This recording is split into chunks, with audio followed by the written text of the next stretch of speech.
Hi, welcome to How Humans Heal.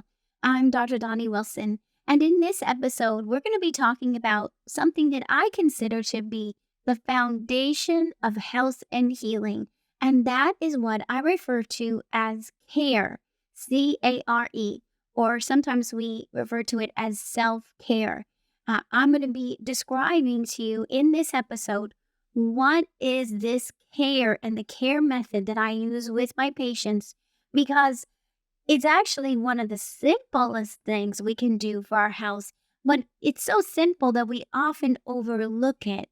And it's when we start paying attention to care that we can really create major change in our health.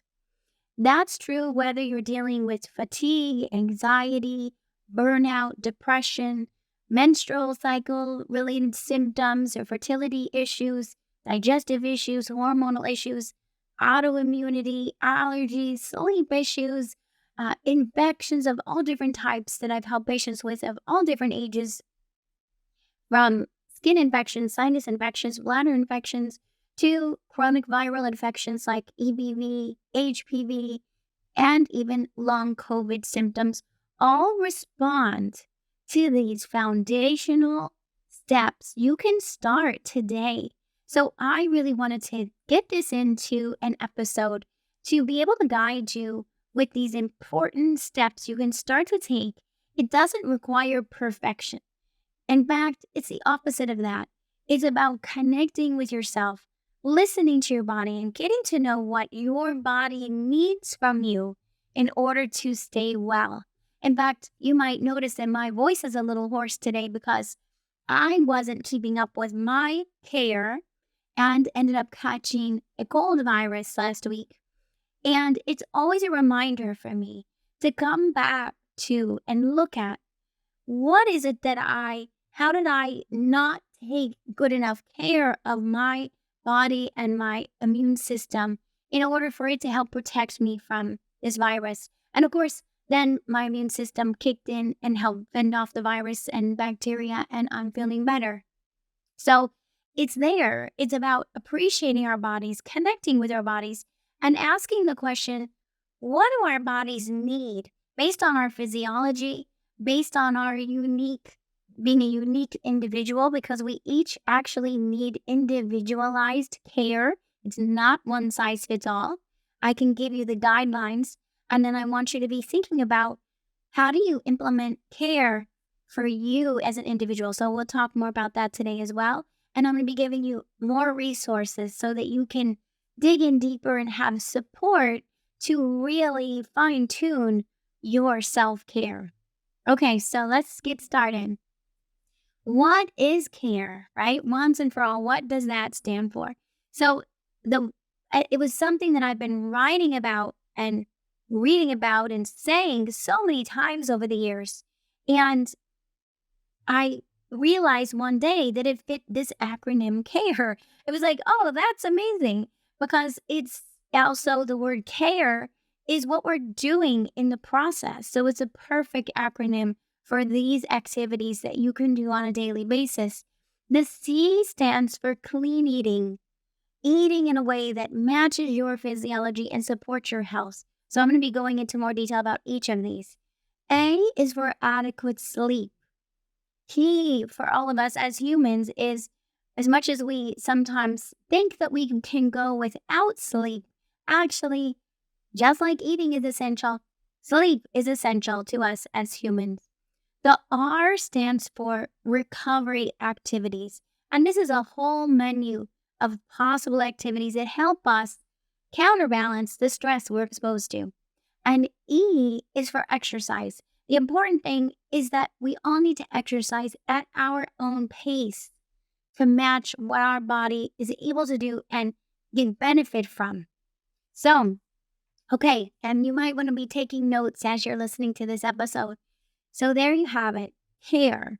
And how did I find this? First of all, it's because as a practitioner, I'm also a researcher. So I'm always observing and looking for patterns amongst my patients, including the patients who are successful with transforming their health. What are they doing that's helping them be successful?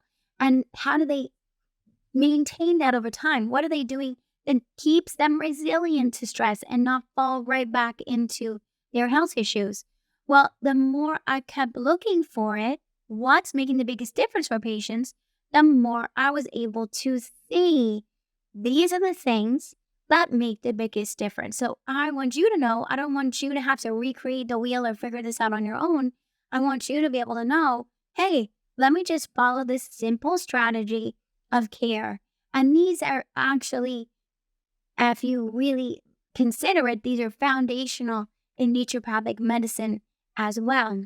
It just happens to be that they're in the format of care. They're integrating my research and my clinical practice. So it's really able to integrate what you might be hearing from other practitioners, but into a method and a protocol that I see working in my practice and in my programs. And I'm going to be talking about as well in this episode how to individualize your care based on your stress type, which is how your body is uniquely affected by stress. So first, I want to take some time and really get more specific about each of these categories, C.A.R.E. And I do this in the book, by the way, this Master Your Stress, Reset Your Health book. I have it open because I was referring to the chapters on care. There's actually a chapter on each, on C, on A, on R, and E. And there's hundreds of references. All of the references that I've read to gather this information are here in the book. So this information is based on research. This is not just my observation, but it's observation of so many researchers over decades that have been studying these same factors related to health.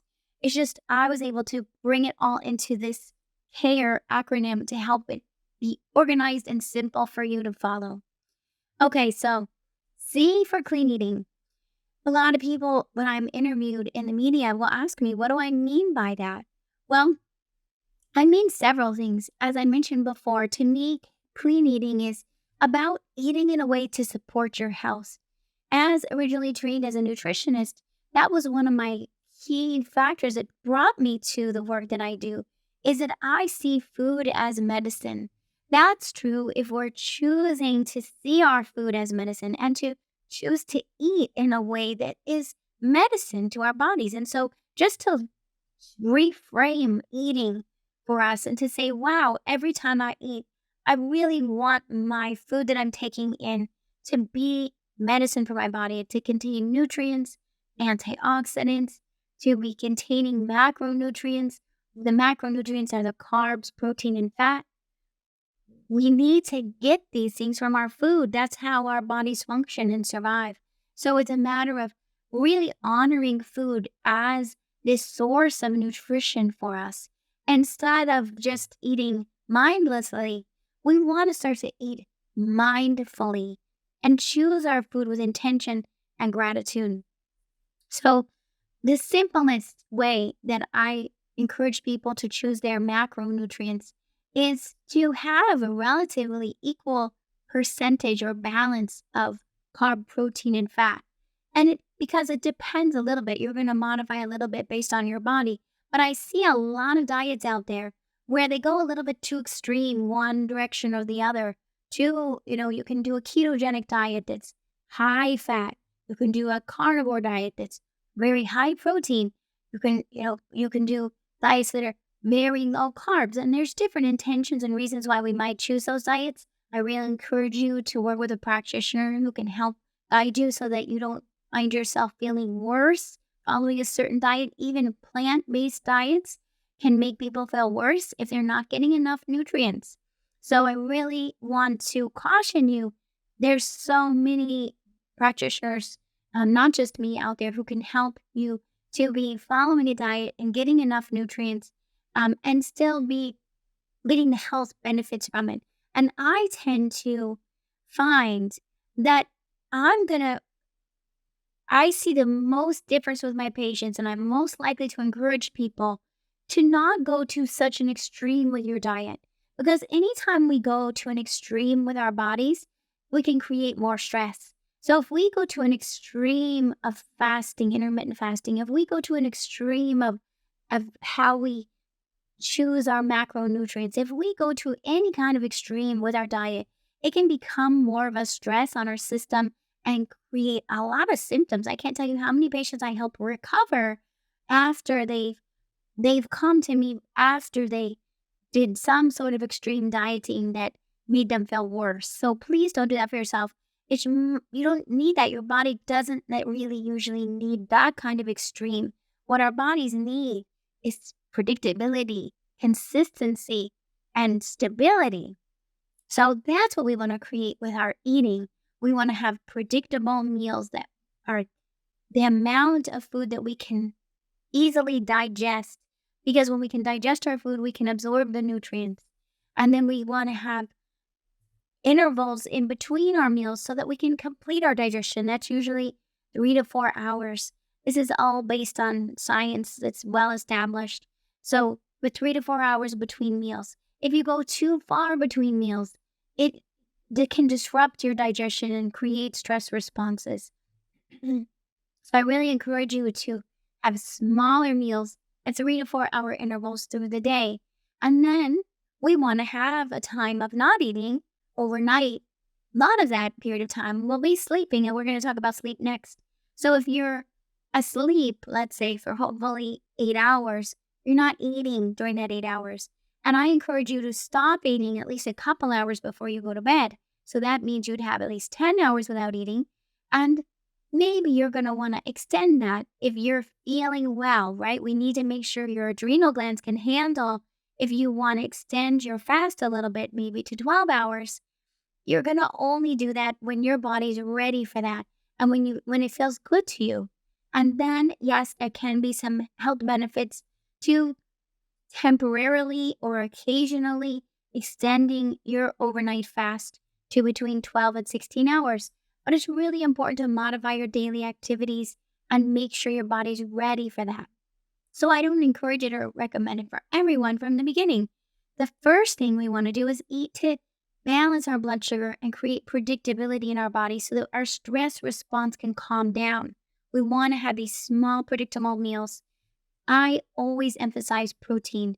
The quickest way that I think about it is to say, make sure with every meal, you're getting at least 20 grams of protein and no more than 20 grams of carbs. Unless for some reason you have a need for a higher carb diet or a lower protein diet, those are some kind of quick and simple guidelines, is to say at least 20 grams of protein around there, 18 to 20 grams, and no more than 20 grams of carbs, because you can quickly assess for that and not have to go to such extremes of counting and calculating, right? We need to be able to have some quick ways to assess, hey, is there protein in this meal? Where's the protein coming from? If so, okay, this is a good meal. Is there maybe a little bit of carbs from healthy sources? Vegetables and fruits have carbs in them. Nuts and seeds have carbs in them. Those are great sources. Or gluten-free grains can be used in some cases, or other things like other forms of starches, such as sweet potatoes, and quinoa, for example, have carbs. So it's easy to get a little bit of carbs in one of those nice high fiber sources. And then you're going to have the healthy fats, which are things like olive oil, which you're not going to use at high temperatures. You can use olive oil for like salads and salad dressing. And then for high temperatures, you can use avocado oil, rapeseed oil, and potentially even sometimes butter as a source of fat for cooking. And so this way we get our protein, our healthy carbs, and it's in those healthy carbs, by the way, that we're feeding our gut bacteria. And I consider this part of the clean eating is we want to be feeding our gut bacteria, but we don't want to overfeed them either.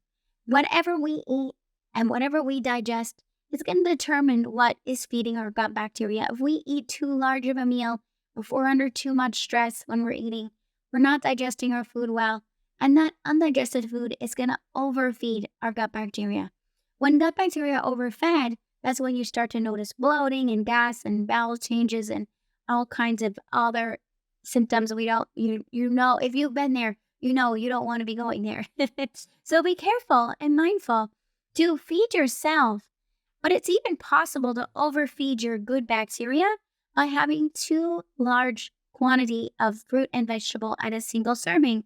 So it's much better to space our foods over meals and to pay attention to your body's signals. How much can you have at one sitting that you can actually digest well? And digesting well, by the way, has to do with this mindful eating, to set aside time to eat, to take breaths, to signal to your vagus nerve that it's time to eat, to chew your food well, to have a calm environment for eating. And this way, you're allowing your digestive signaling to happen to get the best ability to digest your food. And or you can support your food, your digestion of your food with digestive enzymes. And I can put suggestions for any products that I mentioned. So that's the concept of clean eating. It also has to do with eating organic, avoiding pesticides on your food, and any other kinds of artificial sweeteners, fillers, preservatives that are just not necessary. As much as possible, how do we eat whole foods that we're cooking ourselves, or maybe we're going to restaurants and are paying attention to making sure that we're not eating stuff that our bodies really don't need and are not serving our health. Also, I pay attention to if you've been under a lot of stress and leaky gut has developed, and now maybe you have food sensitivities. So sometimes they might be healthy foods, but if you have leaky gut and that food is leaking through your intestinal lining and is triggering an inflammatory response, it's no longer a healthy food for you. Now it's an inflammatory food. And the most common inflammatory foods are dairy and gluten, but it can happen with things like eggs and almonds and bananas and many other foods. So if you're not feeling well from any health issue, and you know you've been under stress, which I know we all have, it's important to assess for leaky gut and food sensitivities and to identify the highest reactive inflammatory foods and go through a process of healing the leaky gut. And so you can get back to eating a wider variety of foods. Really, it comes down to having those macronutrients, but also a variety of food options in a way that we can digest it and not adding foods that are inflammatory or containing chemicals that are going to work against us. That, to me, is clean eating. And if you want to learn more, oh my gosh, I have so many resources for you, let alone blog articles, other podcast episodes, my books, and programs. So if you're ready to learn more about how to eat clean and learn what that is for your body and have support with recipes and meal plans and so on, please connect with me. I'll put some links below and you'll find them here on my website because all of my programs include C.A.R.E as a foundation. Okay, so A for adequate sleep. It's something that I think we all hear about, right? Oh, I should be getting adequate sleep. But this is actually, I think, how I became susceptible to this cold virus is because I had like 3 nights in a row of less than 5 hours sleep. And one of the first things that happens to all of us when we don't get enough sleep is our immune function decreases. Because when we're sleeping, a lot of good stuff happens, including our immune system is helping to protect us from infections. It's helping our cells to repair. There's a process called lymphatics, which is actually a process of a clean out in our brain. Isn't that amazing? It's like, I think of it like a self-cleaning oven, except it's a self-cleaning brain. But it happens when we sleep. If we're not sleeping, it's not happening. So we're not getting that healing and repair if we don't get enough sleep.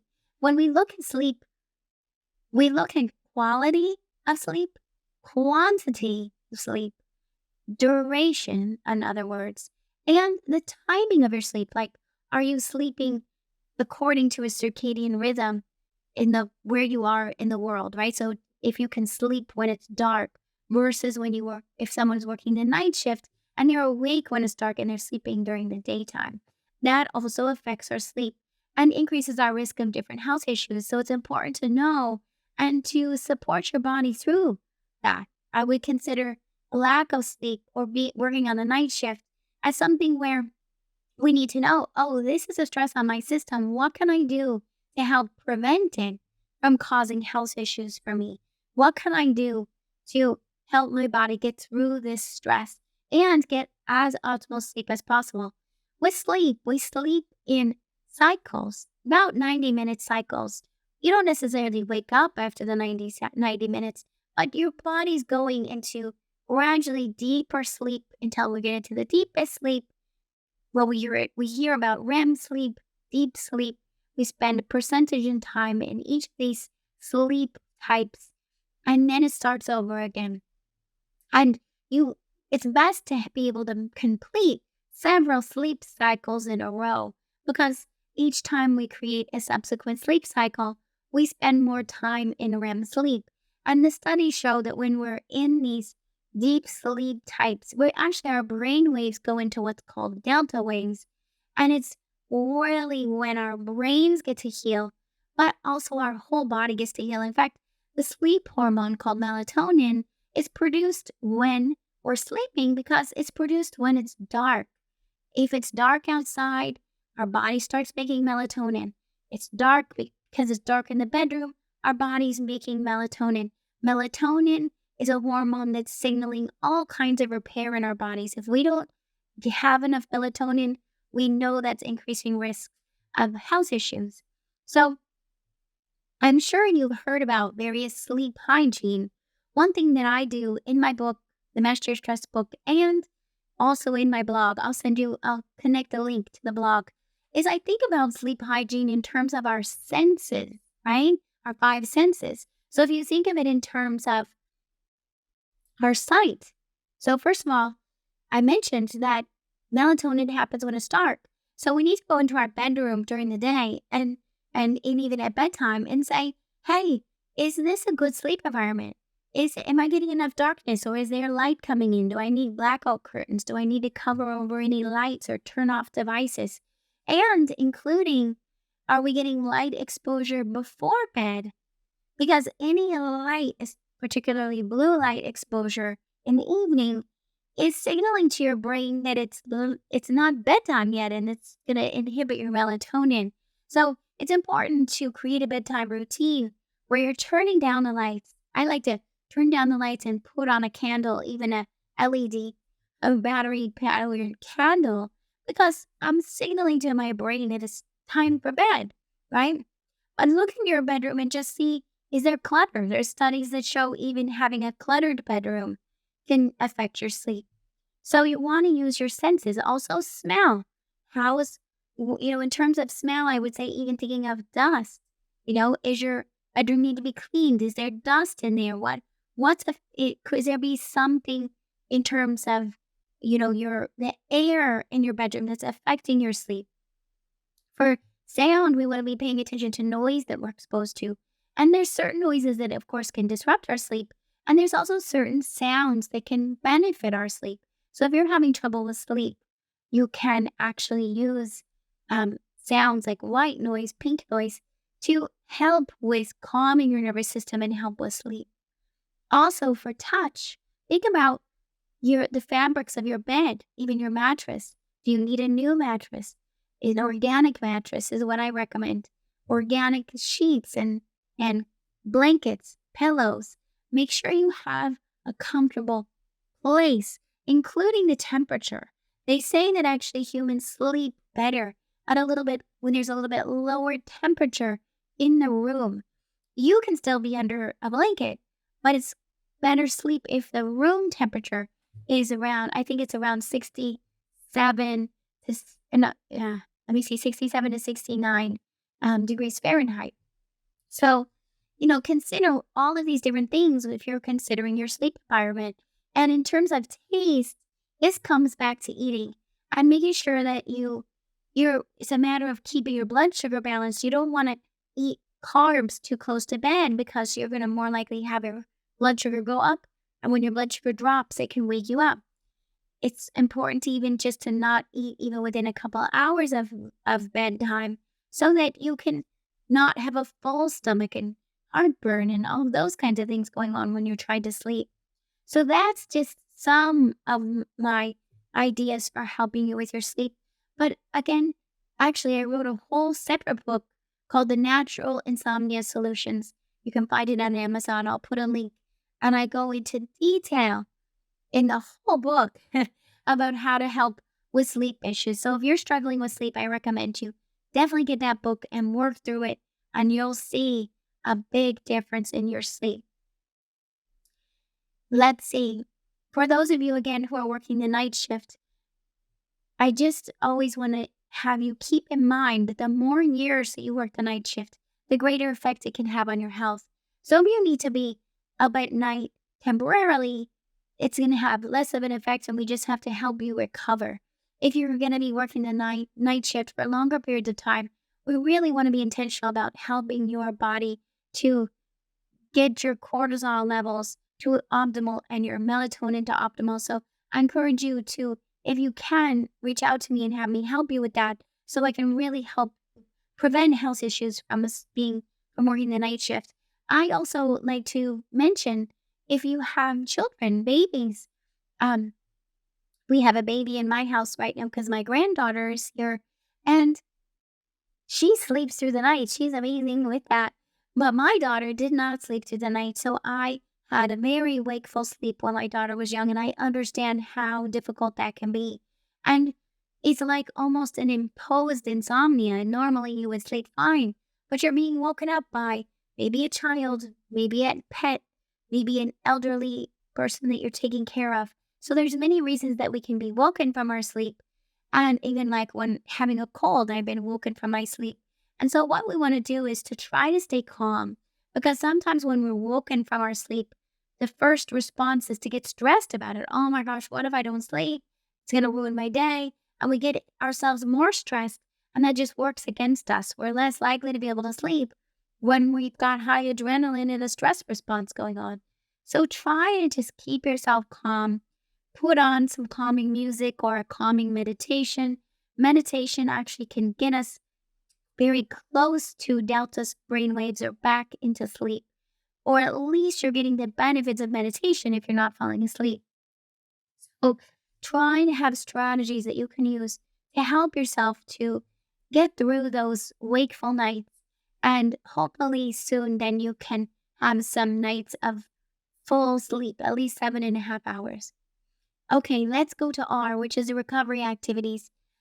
There is a long list of recovery activities, and I'm going to list some here that I cover in the Master Your Stress book, but there's many, many more that I'm sure you can think of. These are activities that help our bodies recover from stress. They have been shown in research to help bring cortisol levels back to optimal, adrenaline levels back to optimal, and that's what we want. We have plenty of activities during the day that raise our cortisol and adrenaline or disrupt our cortisol and adrenaline. What we lack is activities that help correct and counterbalance those effects.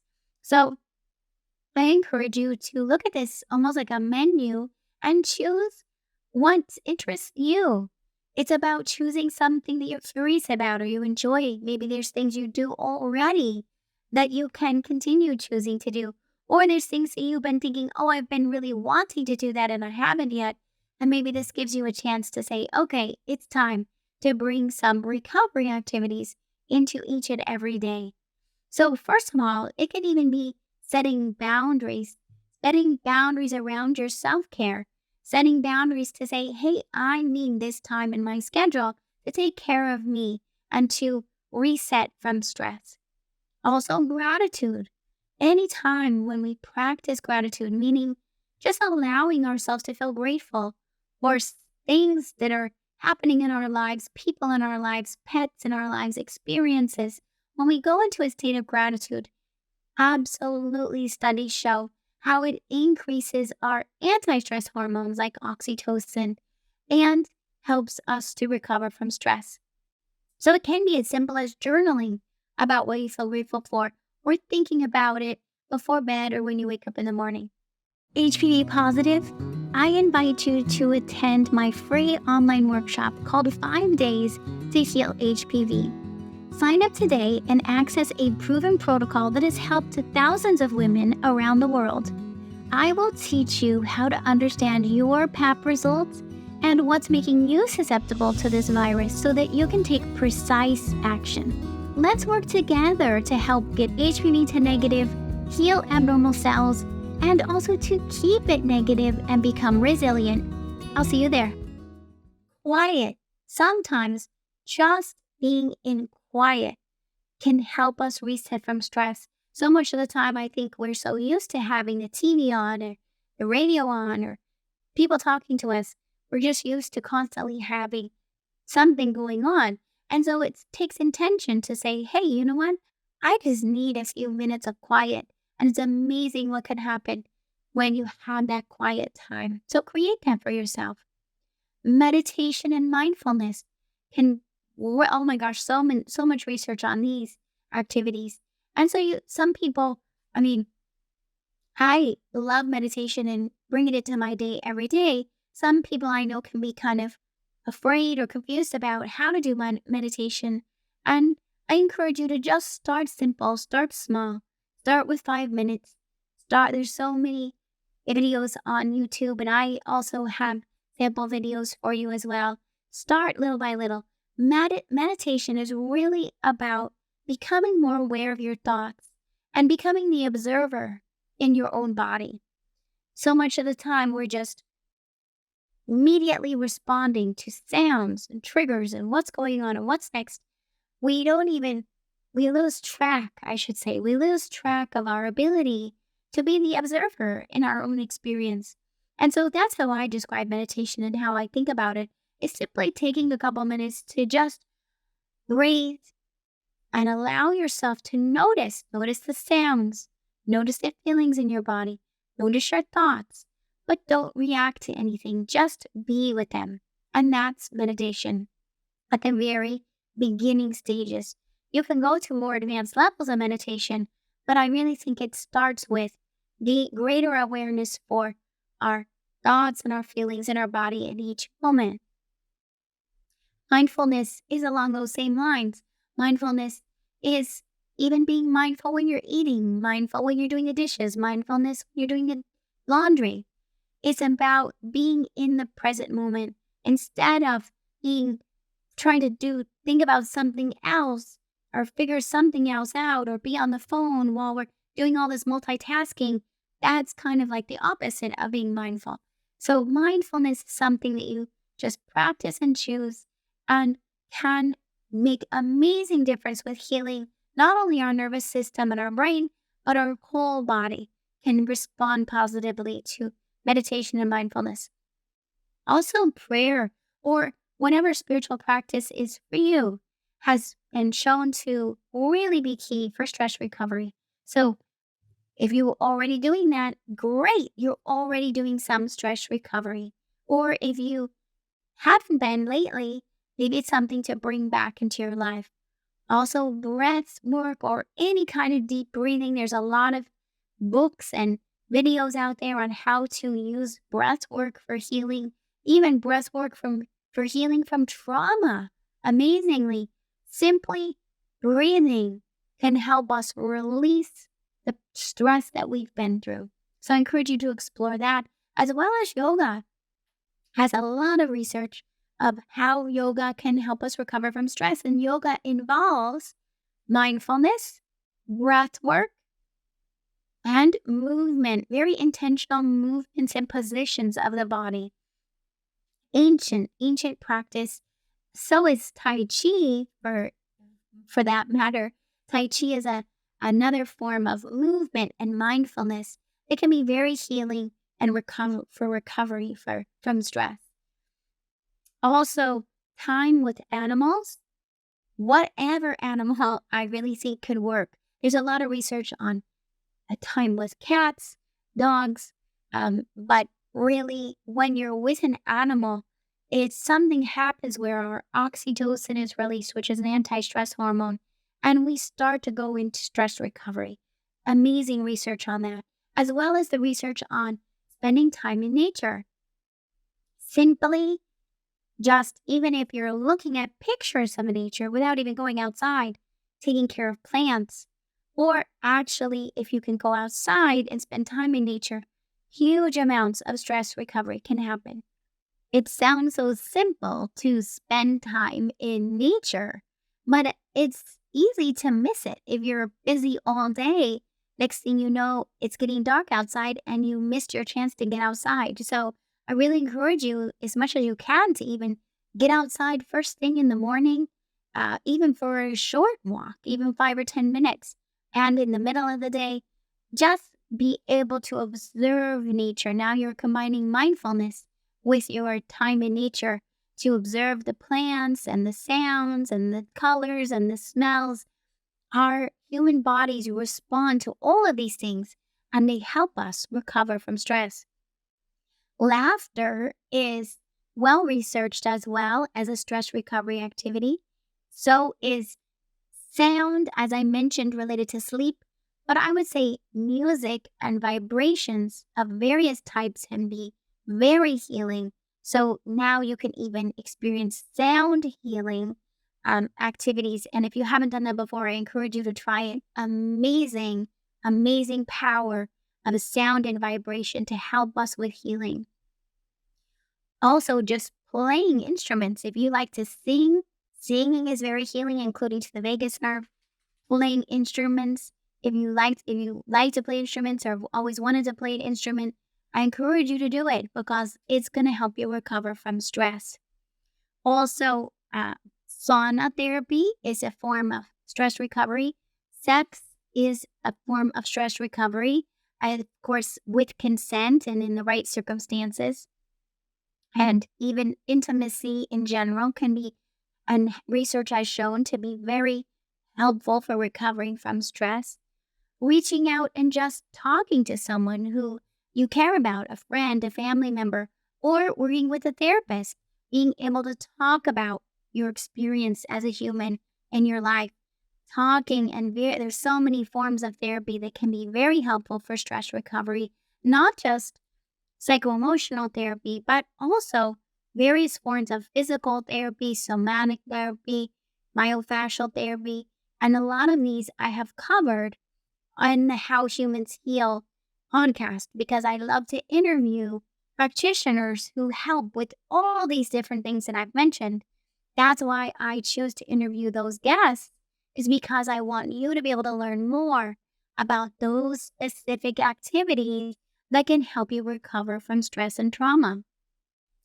Solitude, for that matter, just spending some time by yourself, can also be very healing. And you want to know for you and your body and your nervous system, what do you need? And sometimes you have to try and see and learn from your body. Hey, what do I need right now? Do I need to be spending time with other people? Do I need to be talking this out with someone? Do I need just some time to myself, maybe taking a bath or solitude, spending time by yourself in nature? There's also many plant substances or herbs that have been shown to help us recover from stress. And I put those in this category because I really believe it's important to emphasize that we can choose nature, to take in nature in the form of plants and herbs and nutrients that can help us recover from stress. And so I talk a lot about this in the book as well. Everything from psychedelic medicine to cannabinoids and cannabis to substances that support telomeres like green tea and curcumin and other substances that are restorative to our human body.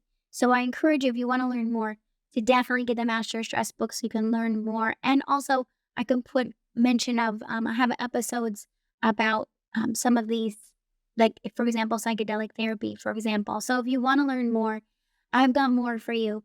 But I want you in this episode to just get a sense of like, wow, there's so many things I could choose from to help me recover from stress. And you can then start to integrate some of them into your daily life every month or every year. Find ways to integrate these into your recovery time. Most times when we think of a vacation, we end up, I can't tell you how many patients go on a vacation and come back needing a vacation because the vacation wasn't really a downtime. They ended up being more stressed, short on sleep and eating foods that were inflammatory and not having any time to themselves. And and then they end up feeling worse after their vacation. So I encourage you to start thinking about planning your time away from work for more like a retreat and time for you to choose these recovery activities. Let's move on to E for exercise. Exercise is one of the activities that we can choose that has the greatest ability to improve our resilience to stress. What does that mean? Well, that means that when we are exercising, we're preparing our body for stress exposure, both in terms of creating a healthy response to stress and a healthy recovery from stress.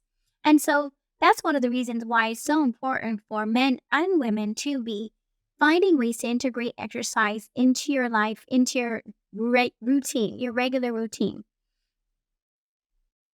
Now, the other side of that is to make sure we don't overdo it, because there is such a thing as overdoing exercise. If we go too intense with our exercise or for too long, we end up increasing our cortisol levels, and that works against us in terms of our health. So it's important to exercise, but to listen to your body and to be aware of what's the right amount and intensity for you. And I would even say to know what time of day is best for you to exercise. For example, we know that with exercise, there's strength training, which is exercise, and aerobic training. And we need both. We need the strength and we need the aerobic or cardio activity.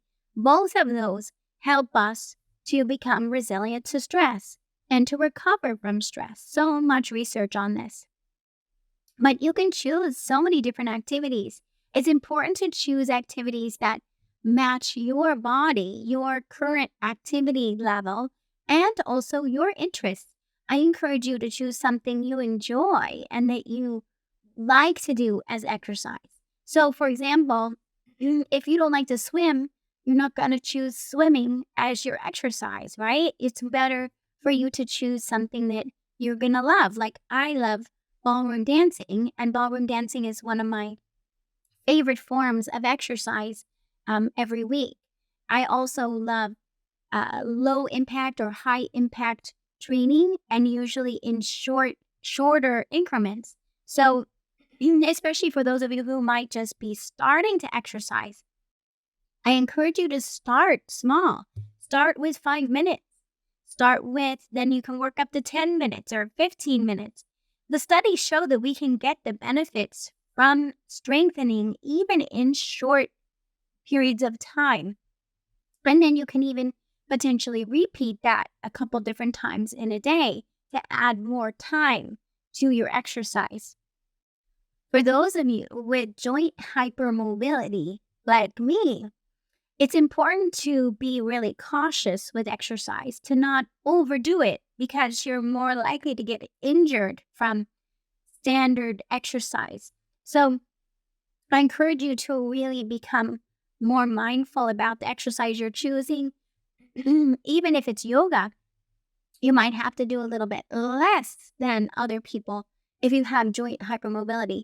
One of my favorites is Pilates because it's helping me to gain strength and body posture and position for my joints, which I find to be really helpful for the symptoms of joint hypermobility.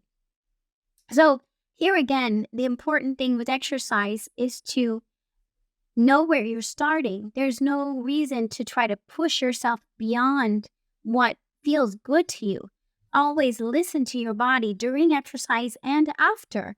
How do you feel after you exercise? If you feel tired, exhausted, that means you overdid it. So we need to be considering also making sure you're staying hydrated, that you have enough protein and enough sleep for your body to be able to recover from exercise, because especially when you're doing strengthening, you're actually creating some damage to the muscles that helps you then to build new muscles. And building new muscles requires protein and adequate sleep and hydration.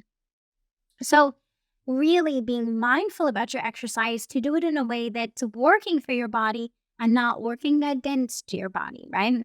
So, this is to say, for all of care, it's about taking that opportunity to know ourselves, know our bodies, know where we're starting from. You might have a goal of where you'd like to go, but it's got to be based on how the signals you're getting from your body about how you can integrate these changes and how to implement in a way that is best for your health.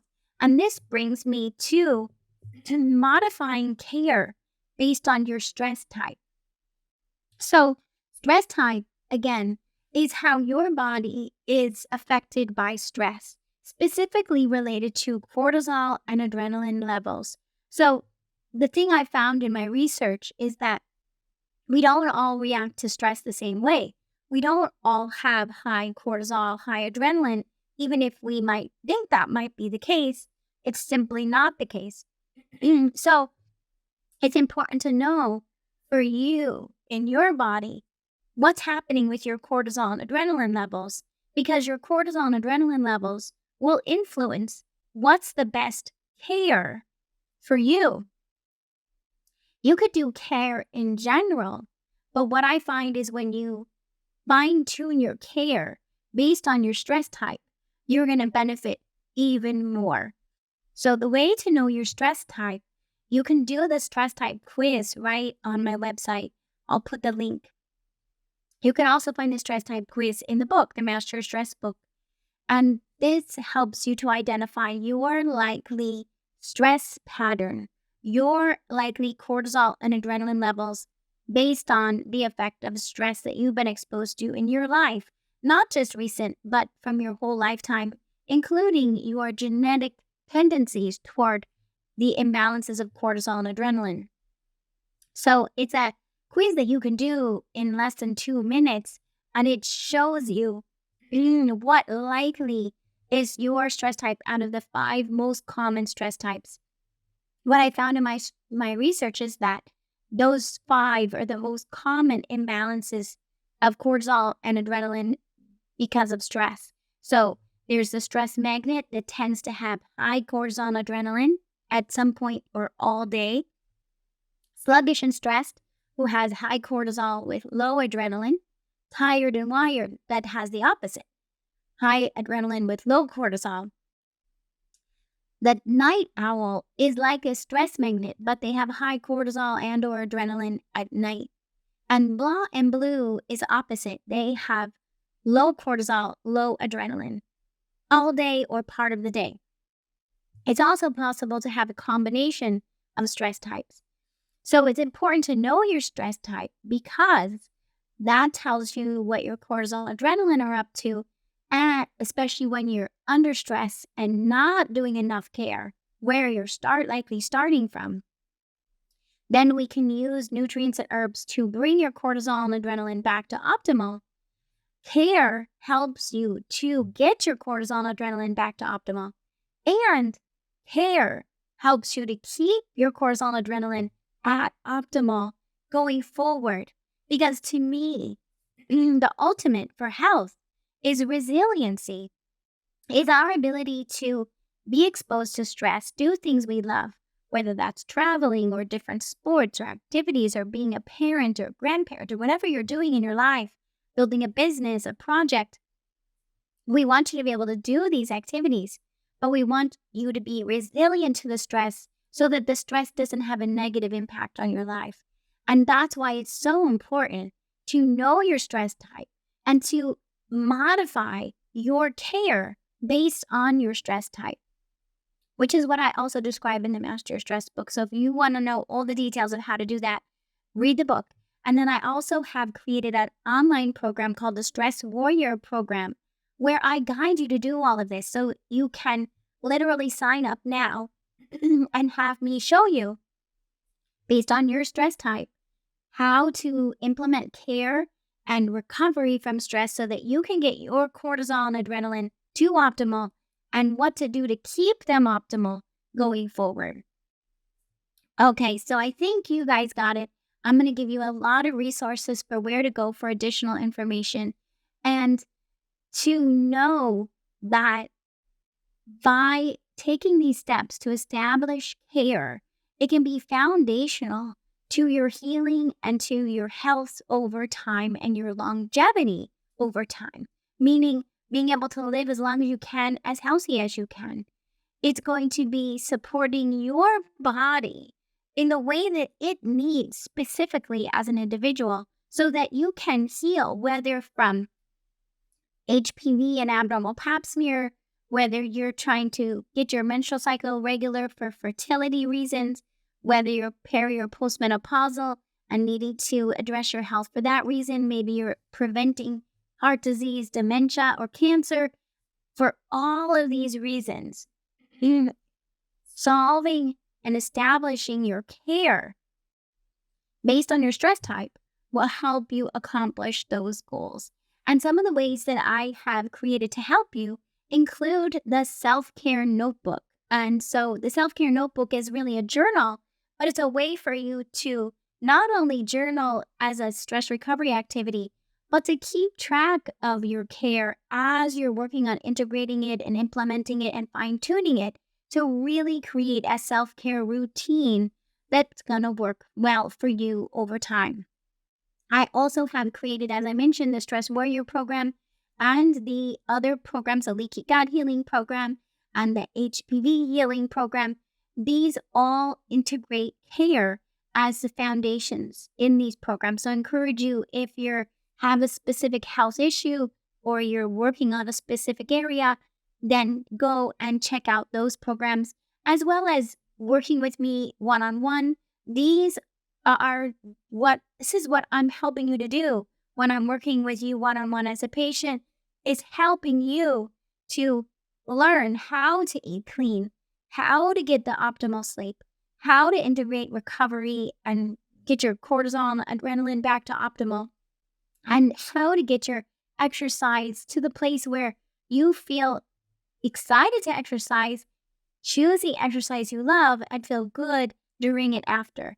So this is a big part of what I do in helping people, is to help integrate care, including with supplements that help you to reset your cortisol and adrenaline, help you to recover from stress, and also protein.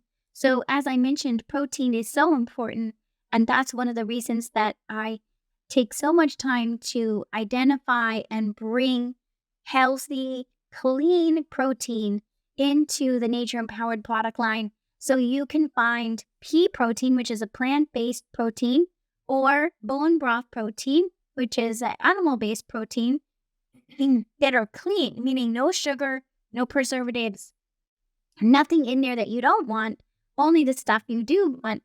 Tastes good, easy to make a shake.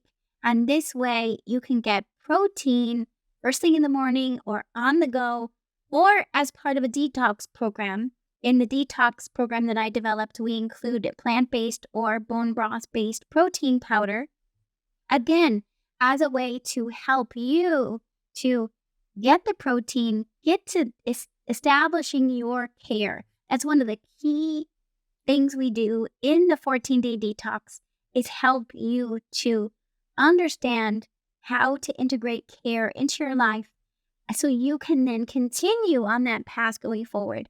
I'm all about being here to provide the information for you so you can be your own best health advocate. You're doing your self-healing and you're getting those health transformations you're looking for because you have the information in an easy to implement and integrate way. So thank you so much for joining me on How Humans Heal today. I hope you'll join me again in the next episode. Be sure to subscribe wherever you happen to be listening.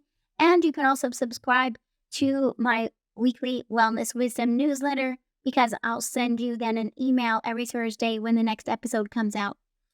All right. Thanks for joining me. I look forward to hearing what you discover on your path to identifying your best self-care routine for health. Take care. Thanks for listening to How Humans Heal. If you liked this episode, leave a rating and a review. And for more resources, visit drdonnie.com.